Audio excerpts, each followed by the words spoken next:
does the evil mind exist?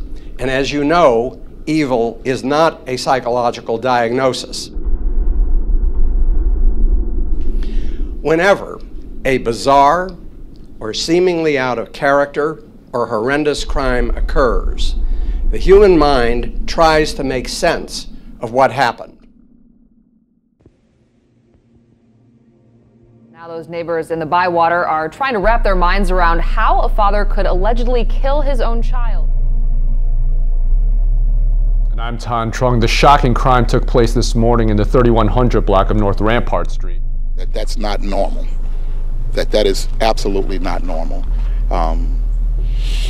So once again, this is tragic. Could he indicate why? Any indication as to why he did what he did? He gave us some details, but simply put, he told us over the phone that God made him do it. Did he have a history of mental illness? We do not know that. Certainly we can reasonably suspect that that is the case, but that's a medical diagnosis for it. Hambrick also said he knew what he did was wrong. This is not going to be a lawyer case. This is going to be a psychiatrist case. The facts are not in dispute. We saw what happened, sadly. It's just what was his state of mind when he did it. The why question bedevils us with respect to the criminal mind as it does about so many other aspects of life. Not so long ago, now a Dr. Adrian Rain has written a book about the biology of violence, and he says, and this is a quote, "Criminals have broken brains." I mean, he says a lot more, and it's a scientific book, and yet he acknowledges that there are people who have some of the same brain pathology, but they are not criminals. So, in the original study, and even now, what I had to do was to take a scratch on the table approach. And so it was. We put the causal question on the shelf, saying we don't know why, but let's try to understand the mentality of the criminal, to understand the world from his point of view. And I'm going to use the pronoun he and his, but the patterns are the same with females.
Meanwhile, in other news tonight, a shocking allegation out of Swissvale. A mother accused of stabbing her newborn baby. And neighbors say they heard her saying some disturbing things. There was the devil's child that just kept coming out of her mouth. I'm like, wow, that's crazy. Tonight, 32-year-old Tanisha Fielder is in jail, charged with stabbing her 8-day-old baby boy in the face. A neighbor, Darius Warren, said he couldn't believe what happened because he knew the mother. Man, it was devastating. I've never seen anything like that before, especially from her. I never would have expected that. Fielder was quoted by police as saying, "I stabbed the baby, that's the devil's baby." That Fielder did it because she said God told her to. She stated God needed her to kill the baby, dismember him, and throw him in the garbage because he was by the devil. Tales tonight about the West Sacramento father who was accused of killing his 3 children. The killing sent shockwaves through the entire community of West Sacramento. Police Chief Thomas McDonald. This particular crime would shock the conscience anywhere in the world, quite frankly. I have never seen anything where we've had 3 children that were murdered.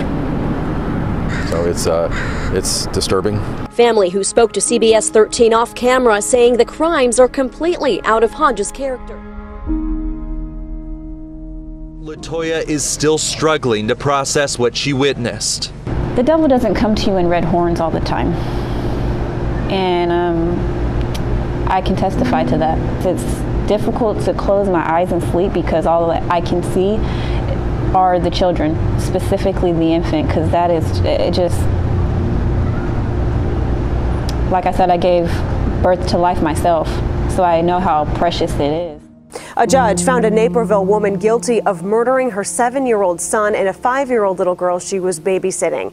Elzbieta Plakowska was convicted of 10 counts of first-degree murder yesterday. Elzbieta Plakowska was charged in the stabbing deaths of her 7-year-old son and a 5-year-old girl that she was caring for. Elzbieta Plakowska said she heard a voice urging her to stab her 7-year-old son and a 5-year-old little girl to death. The prosecution stressed that Plakowska had no signs or history of mental illness before or after the crime, trying to prove that she was in a bipolar psychosis at the time of these stabbings, but the judge at the end did not feel that that was accurate. I have interviewed people who have said that voices commanded them to kill.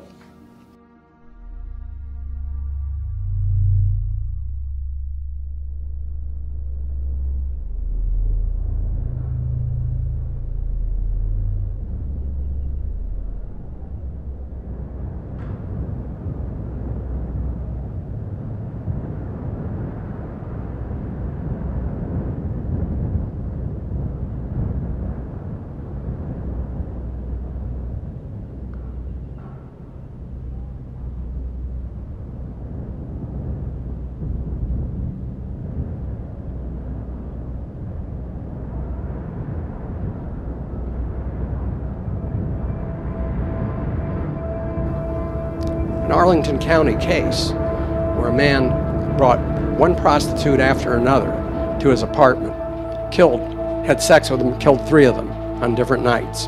He told his defense psychologist that a voice told him to kill. So when I interviewed him, I had no idea whether he'd heard a voice or not. He maintained he had. I said, well, did you ever hear the voice before this? He said, oh yeah. So in more than this one case, they heard voices, or so they said, but they were able to choose whether to heed the voice or not.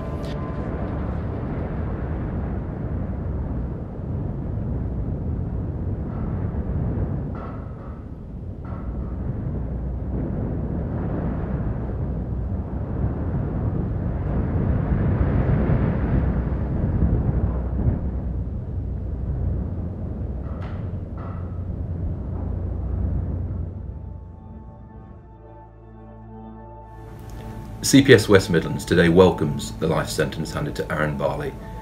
He carried out a brutal and cruel attack on his victims, who treated him with the utmost kindness and consideration. But he broke in and stabbed Tracy to death. Her daughter Lydia was away at college, but 13-year-old son Pierce was at home in bed and was murdered too. In return for this, Barley waited for the opportunity to get access to the family home before fatally stabbing Tracy and Pierce, and then attacking Peter Wilkinson, stabbing him several times. It emerged today that weeks before the murders, a former foster carer told police Barley was posting violent messages online.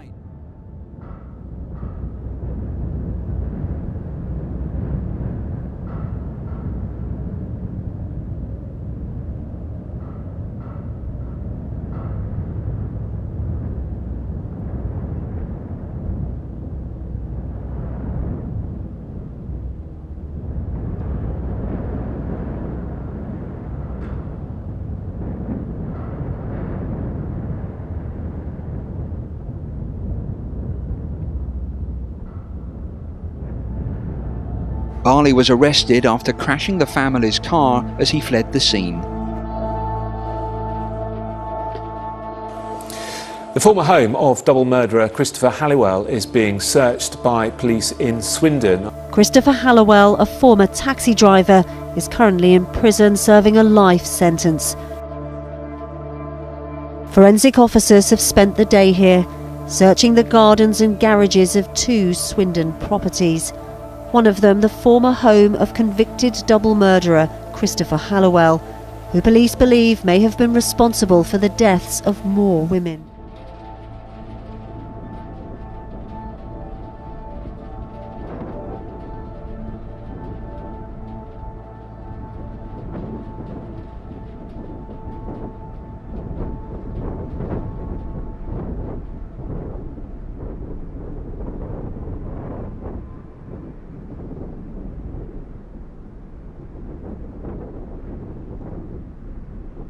I'd like to ask both of you, almost on a daily basis, we're hearing about wars going on throughout the planet. We hear about mass shootings and killings, and how can we react or deal with that avalanche of daily doses of violence, even in fiction, in terms of watching TV shows or movies in theaters? The violence, video games, is such a part of our everyday life, it seems. How do we cope with that, and how does that affect us? Does it have a bad effect? Well, I think what we see is that people react very strongly when there is an episode of mass violence, and communities and individuals become outraged, as we should. We shouldn't tolerate violence in our society. It's all too ubiquitous, though, and so we tend to react with outrage and often overreact, wishing that there's something we can do to really eliminate the risk of violence in our society. I think I don't have any answers in terms of how we can turn the tide on our acceptance of violence in our culture. It's pervasive in media, in daily life, and in many communities. But we really ought to take a stand and think about how we can turn the tide. I think it's going to take more than mental health professionals thinking about this question, but really society at large wrestling with this and wrestling with this connection. A library security guard is gunned down in the Bywater on the same day police respond to the brutal murder of a toddler blocks away. Two violent crimes on the same day have left a quiet neighborhood reeling. First, residents learned a father stabbed and suffocated his 18-month-old daughter, claiming God made him do it. Same day in the same neighborhood. It's really, I don't know what to say. I'm just lost for words. I don't know what's going on. We need more help.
Now, you said that you believe that God has forgiven you.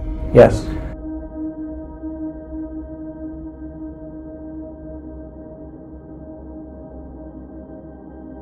This is why I try so fervently to reach people with the gospel, because I know what Satan can do to a person.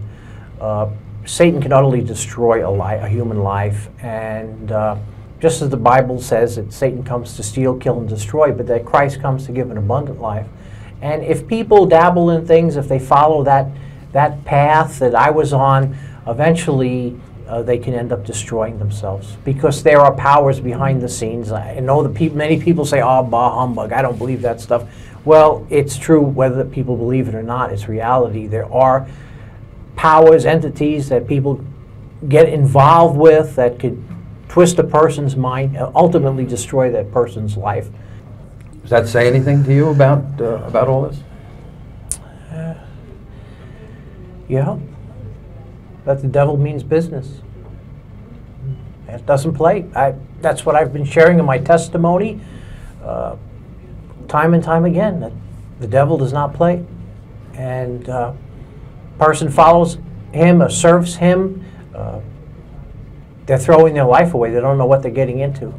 What could start out as dabbling could ultimately lead to total possession I've seen it in the past. I know what happened to me. And I hesitate to share these things in the public because it just sounds so unbelievable. People really can't accept that. They don't really understand, or my words get twisted. It's been a real uphill battle to even share. Did you care at that point? There was a time when I had given up hope. I feel so far under satanic power and satanic control that I didn't care. I was more like a robot than a person. There was a time in my life when I feel that I was just utterly under a powerful influence that was destructive, and I didn't care if it was a point where I didn't care if I lived or died.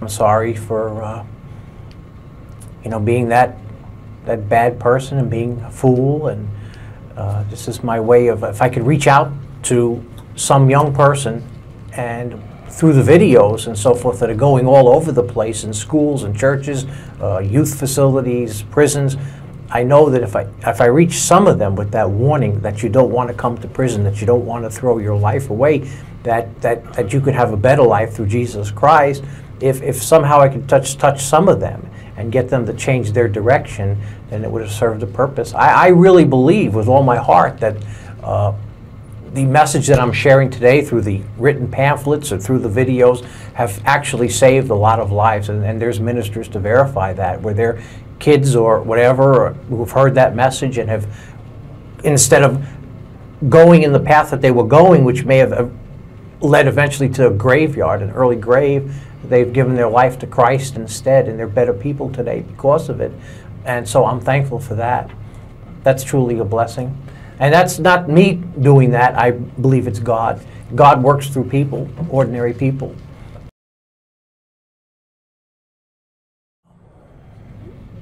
Oh, take your time. If you were one of them, you could reach into your own past or any other person that you've met in this environment, when I'm sure there were plenty. Well, I think that what people need is closeness. In society today, people are so far apart, and even in families, so many families are broken homes. I have joy, I have a future, and I believe that Christ is coming soon.